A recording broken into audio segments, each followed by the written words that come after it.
Proper nutrition is one of the most important things for your guinea pig's long-term success. When we think about what does a guinea pig eat, a lot of people might think pellets, but actually grass-based hay should be 70% of the guinea pig's diet. And so there's a variety of hay.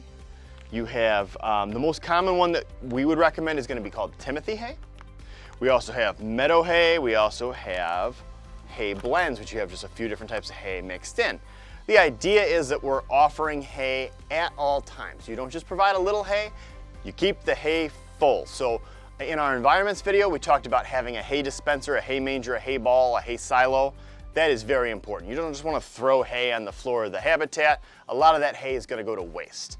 Hay manger or hay dispenser of some sort will keep the hay organized, will keep the hay from going to waste, and helps the guinea pig do its foraging behavior. There is another type of hay, which is called alfalfa hay. This is not a grass. Alfalfa is actually a legume.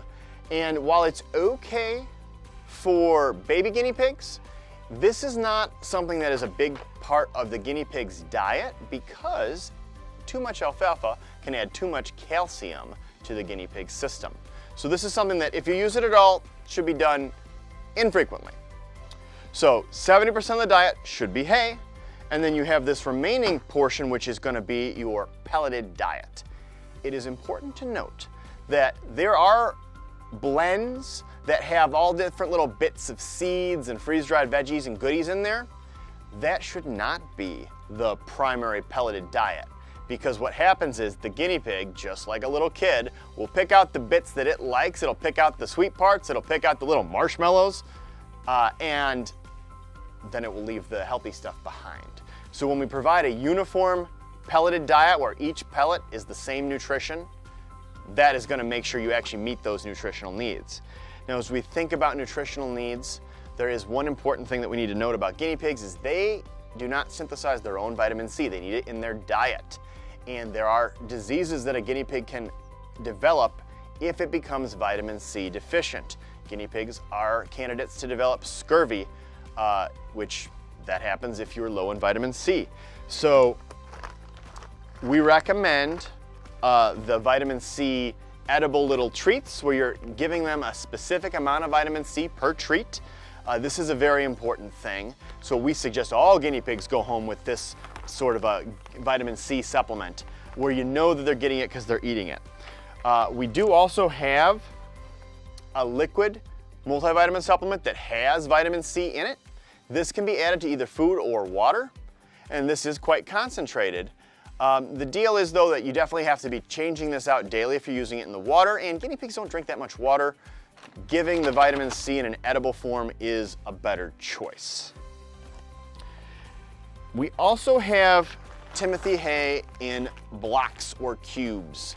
Some instances may occur where the guinea pig seems somewhat reluctant to eat hay. Now, if you get a guinea pig that's been familiar with hay from the get-go, that shouldn't be a thing. But every once in a while you get an odd guinea pig. So giving them the cube form of Timothy hay gives them a similar nutritional benefit. It's just a different form factor. It's a little less messy, so that's a fine thing. Hay also comes in other form factors. So here's one that's, the hay is bundled up and it has some freeze-dried veggies on top. As long as they don't only eat the freeze-dried veggies, this is pretty good. Now there is a necessity for guinea pigs to have some greens in their diet. For our purposes, we're going to suggest that post 6 months, you start introducing more greens. Younger guinea pigs, if they eat too much high water content vegetables, they actually could get loose stool. So 8% of the diet can be greens. We will link a list to these greens, to the recommended vegetables in the description of this video. The other thing though is just to note, no iceberg lettuce. It's very high in water content. It's not really any beneficial nutrient. Like the red and green leaf lettuce is better, romaine, things like that. But we will link a full list to the description of this video. So that's 8% of the diet after 6 months of age. Now, we've alluded during some of our other videos about the fact that you can build trust with your guinea pig using treats. So a very small proportion of the diet should be treats.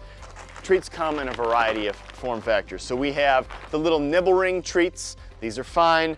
We have your simple reward, where these are freeze-dried strawberries. So again, fruit is high in sugar. We shouldn't be doing a lot of fruit. The freeze-dried form is the safest thing if you're going to provide fruit to the guinea pig, and it is very enticing.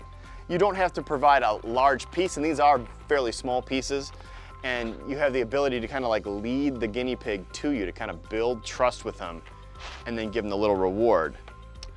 So there's a bunch of different types of treats. The idea is never should the treats become a major proportion of the diet, no more than 2% overall, and you should be using treats to functionally encourage things that you would like to have happen. If the guinea pig is sitting in your lap and you want to encourage that behavior because he's inclined to run away, you might give him a little thing to gnaw on, a little treat or something like that. Treats also take the form of gnawing sticks, like these crunch sticks. So again, this is not going to be a big part of the diet, but in the wild, guinea pigs have to forage. So providing the crunch sticks, hanging them on the side of the cage, it's a nice thing that's an additional supplement. After they eat all the granola off, there's a wood stick in the middle.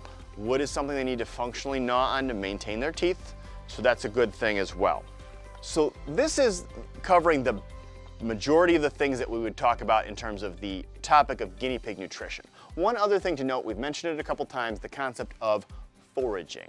So when we talk about the guinea pig behavioral needs, we will show you some foraging type toys and devices that encourage this. But the idea is they shouldn't just have food in a dish. If the guinea pig just eats food in a dish, they're not being very mentally stimulated, that's a boring life, and your guinea pig can just get fat and lazy. So we want to encourage foraging behavior, and that will be our next video. If you have any questions in the meantime about guinea pig nutrition, please reach out to the store and speak with a pet counselor.